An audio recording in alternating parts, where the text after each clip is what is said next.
तस्य सञ्जनयन् हर्षं कुरु वृद्ध पितामह सिंहनादं विनद्योच्चे शङ्ख दध्मो प्रतापवान्।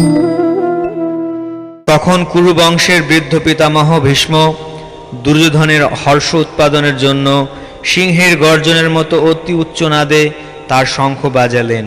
তাৎপর্য: কুরু রাজবংশের পিতামহ দুর্যোধনের হৃৎকম্প অনুভব করতে পেরে তার স্বভাবসুলভ করুণার বশবর্তী হয়ে তাকে উৎসাহিত করবার জন্য সিংহনাদে তার শঙ্খ বাজালেন।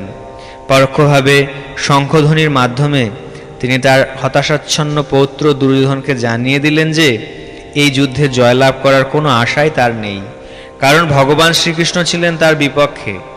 তবুও ক্ষাত্রধর্ম অনুসারে জয় পরাজয়ের কথা বিবেচনা না করে যুদ্ধ করাই তার কর্তব্য এবং এই ব্যাপারে তিনি কোনো রকম অবহেলা করবেন না, সেই কথা তিনি দুর্যোধনকে মনে করিয়ে দিলেন।